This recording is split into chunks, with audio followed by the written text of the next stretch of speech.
Olá, seja bem-vindo à lição 19 do BSF. Vamos falar sobre o Evangelho de João, o Espírito Santo de Deus que transforma a pessoa de dentro para fora. Vamos falar muito sobre o Espírito Santo e sua obra. Gostaria de começar sobre uma definição de medo, fobia e os impactos que tem na vida de uma pessoa. Só para introduzirmos aqui o que falaremos em João. O medo, por ser uma emoção natural, é quando percebemos alguma ameaça ou perigo iminente. Ela pode trazer uma resposta de luta ou fuga para a gente se preparar para a situação. E a fobia são medos irracionais, intensos, de objetos, situações, animais ou algo específico. Eu, por exemplo, tenho uma fobia, um medo, um pânico de voar. Isso foi desenvolvido em 2005, quando passei por uma situação não muito agradável no voo. E de lá para cá, através de terapias e de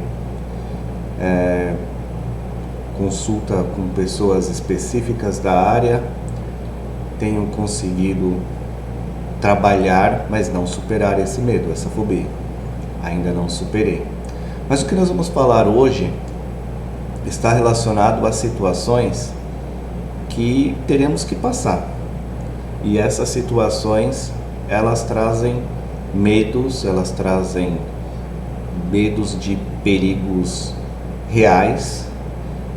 E Jesus prepara seus discípulos para essa situação e nos promete o Espírito Santo que nos ajuda a enfrentar medos, perigos, situações desafiadoras e como vencer. Para isso a gente vai dividir o capítulo 14, verso 14 a 31 em 3 partes: vida transformada em obediência e vida transformada em paz. Jesus disse aos seus discípulos que os estavam deixando. Isso por si só dá uma insegurança, um medo. Está com o seu mestre ali diariamente aprendendo, sendo ensinado, e ele diz que vai deixar, e para onde ele vai, os discípulos não poderiam ir. Mas ele promete um consolador. Eles não precisam ter medo, porque vai ter um consolador.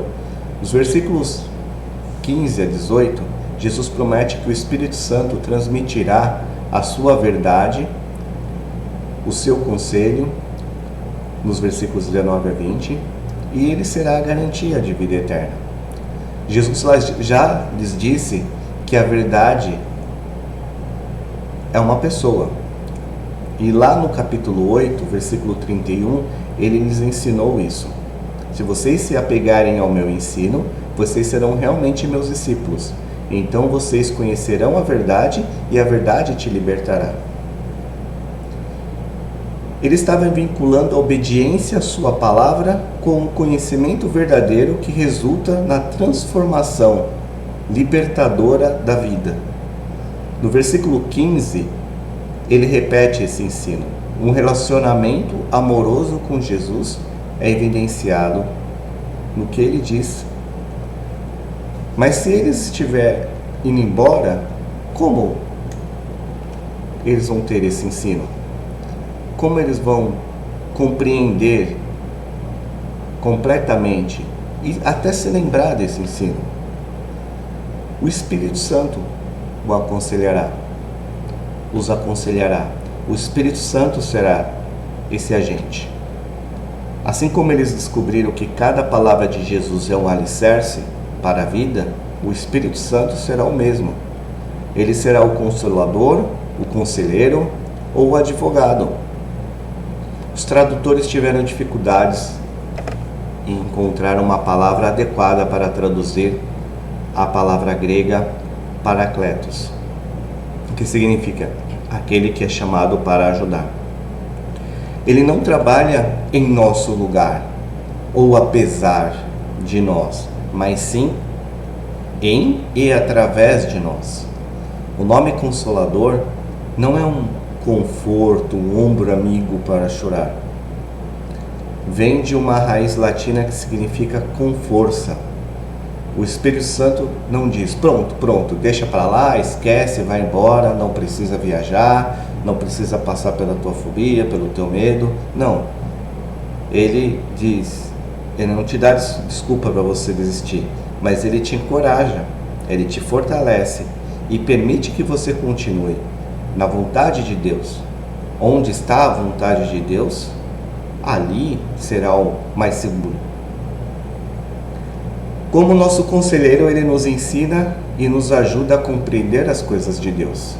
Em 1 João 2, versículo 1, a palavra paracletos é traduzida como advogado, aquele que estará ao nosso lado quando estivermos com problemas com a lei.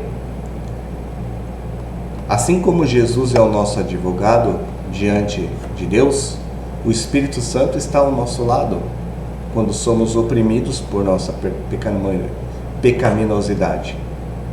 Ele nos lembra, Jesus te limpou, você está justificado, você está puro, você está justificado pelo sangue de Jesus, e nos leva a provar isto.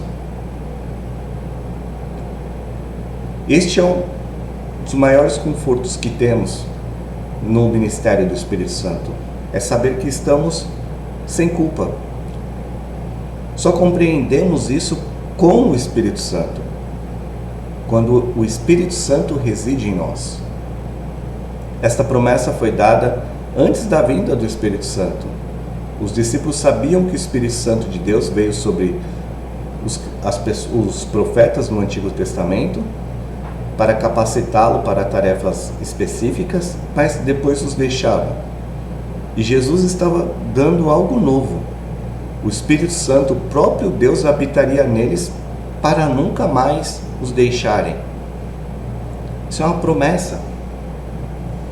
Para que não ficassem desamparados como órfãos. Jesus não só viria até eles depois da sua ressurreição, quando viriam em muitas ocasiões, mas também estaria sempre dentro deles, na pessoa do Espírito Santo. Então era o tempo todo, a qualquer momento, dentro deles. Que promessa! Você não vai ter mais um mestre distante, você vai ter o mestre dentro de você. Esse é o Espírito Santo. O Espírito Santo é Deus. Nosso Deus é único, 3 pessoas em uma, a Trindade. Estamos falando aqui da terceira pessoa da Trindade, que é o Espírito Santo. Devemos sempre nos referir Ele como Deus e não como uma força ou uma influência, porque Ele é uma pessoa, Espírito Santo, que habita dentro do cristão. Ele é uma pessoa, embora invisível. Ele compartilha todos os atributos da divindade de Deus e reside dentro de nós.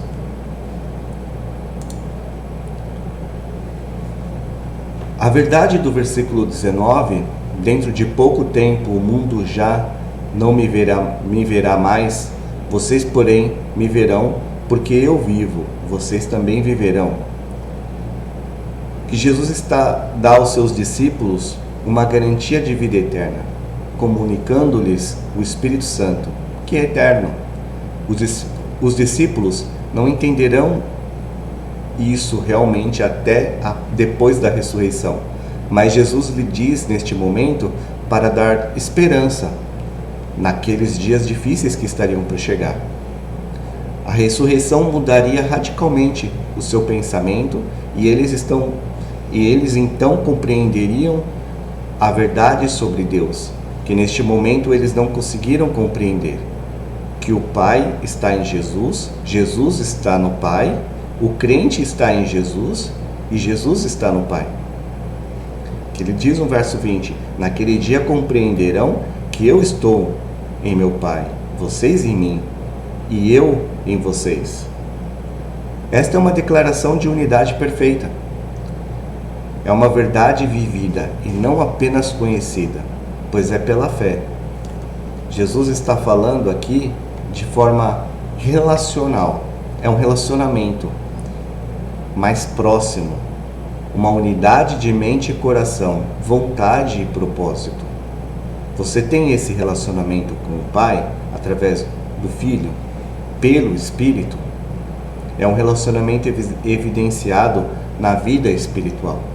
Nossa vida eterna começa quando o Espírito Santo habita em nós. E com isso, a gente chega ao nosso primeiro princípio. O Espírito Santo nos empodera a conhecer e amar a Deus. O Espírito Santo nos empodera a conhecer e amar a Deus. Há uma diferença enorme entre saber sobre e conhecer. Até os demônios sabem sobre Deus, mas não têm relacionamento com Ele. Só podemos conhecer Deus em relacionamento pelo poder do Espírito Santo e através do Espírito Santo. Ele nos torna consciente de nossa natureza pecaminosa, nos leva ao arrependimento, dá a capacidade para compreender a verdade de Deus e nos voltarmos para Jesus em busca de perdão e salvação. Sem Ele, permanecemos nas trevas espirituais, cegos e mortos em delitos e pecados. Então, Ele garante que o nosso novo relacionamento com Deus se desenvolva. Você está sendo transformado pelo poder do Espírito Santo? Segunda divisão, obediência, versículo 21, 26. Este relacionamento de unidade com Deus exige nossa obediência aos seus mandamentos, versículo 21 a 24. A maioria de nós provavelmente diria que não somos muito bons em obediência. Jesus sabe disso. Então, no versículo 25 a 26, Ele nos dá um capacitador, algo que nos ajuda, a pessoa que nos ajuda. Jesus está falando de relacionamento tem que ser desenvolvido. Salvação significa que iremos para o céu. Submissão significa que o céu vem até nós. A nossa relação com Deus deve aprofundar-se cada vez mais à medida que nos rendemos ao Espírito Santo da verdade, obedecendo aos seus ensinamentos e seguindo a sua liderança. Submissos. É claro que o seu ensino é o ensino de Jesus, e o ensino de Jesus é o ensino de Deus, Pai, pois nosso Deus é um. Jesus diz que a obediência é a prova de que o amamos. Existem alguns trechos da Bíblia que temos problemas em obedecer, cada um com o seu trecho específico, com a sua situação específica, pois não somos todos iguais, somos diferentes. Talvez porque, de qualquer maneira, fomos criados para viver de uma certa forma, alguns trechos sejam até mais fáceis para alguns de nós, mas sempre esbarramos em um ou outro. Mas há algumas partes que são muito difíceis, e há algumas partes que não obedecemos porque não entendemos realmente o seu significado, as suas implicações. Mas essa é uma luta de fé. Todos os dias lutamos contra as influências deste mundo, as tendências deste mundo, os nossos corações pecaminosos e a nossa lamentável ignorância, que não quer muitas vezes a verdade. Mas com o passar do tempo descobrimos que a nossa nova natureza em Cristo nos dá o desejo de obedecer, e o poder do Espírito Santo dentro de nós permite, nos capacita a essa obediência. Versículo 21, tanto o Pai como o Filho nos amam profundamente. Jesus promete revelar-nos mais de si mesmo. Todos os dias conheceremos mais profundamente o amor de Deus e o adoramos. Caminhar com Cristo é um constante realinhamento da nossa vontade com a dele. Judas não entendeu. Verso 22, ele diz: Senhor, mas por que te revelarás a nós e não ao mundo? Essa pergunta revelou sua compreensão errada do propósito da missão de Jesus. Jesus não veio libertar de um governo ou de uma opressão, mas ele veio nos libertar do nosso próprio pecado e nos restaurar para relacionarmos a Deus, com Deus. Jesus amorosamente explica a Judas que o mundo não pode ter um relacionamento com ele porque não o ama e se recusa a obedecê-lo. Jesus fala sobre Deus fazendo sua morada conosco. Jesus sabe que precisamos de ajuda, então ele nos dá o conselheiro, o Espírito Santo. Isto foi particularmente importante, pois muitos deles foram encarregados de escrever os ensinamentos de Jesus para nós, para as próximas gerações. O Espírito Santo inspirou suas palavras enquanto eles escreviam, capacitando a eles escreverem a palavra da verdade, como ele fez com os profetas do passado. E agora nos ensina e nos lembra ao estudarmos todos os dias o que eles escreveram. E com isso chegamos ao nosso segundo princípio. O Espírito Santo nos capacita a obedecer a Deus. O Espírito Santo nos capacita a obedecer a Deus. Vivemos vidas muito ocupadas e confusas. As coisas de Deus podem facilmente ser deixadas de lado para mais tarde. O Espírito Santo está guiando você e mostrando como está a sua obediência a Deus. O Espírito Santo está guiando você a mostrar sua obediência a Deus. Como saber que você está capacitado pelo Espírito Santo te encoraja a alinhar sua obediência à vontade de Deus? Como saber que você está capacitado pelo Espírito Santo te encoraja a alinhar a sua obediência à vontade de Deus? Verso 27, parece que Jesus está mudando de assunto, mas ele não está. Terceira divisão, vida transformada em paz, versículo 27 a 31. Especificamente no versículo 27, Jesus promete sua paz. E nos versículos 28 a 31, ele mostra como sua paz nos ajuda a vencer mesmo nas horas mais difíceis. Shalom é uma palavra geralmente traduzida como paz. No hebraico, ela significa também integridade, saúde, segurança e florescimento. Traz profunda alegria e contentamento. Jesus diz que esta paz não se parece em nada com a paz que o mundo oferece, que depende de recursos, que depende de ausência de problemas. A paz de Deus depende de relacionamentos e é interna. Não depende de circunstâncias externas, mas depende do relacionamento com a pessoa Deus, a pessoa Jesus, através da pessoa Espírito Santo. A paz de Deus começa quando temos paz com Ele mesmo. Somente quando estamos em um relacionamento correto com Ele é que temos alguma esperança de paz em nossos corações e nosso relacionamento com os outros. Acalma nossa mente perturbada e os medos que assaltam nossos corações. Ser crente não nos isenta de situações de medo, mas podemos afirmar no Salmo 56:3: mas eu, quando estiver com medo, confiarei em Ti.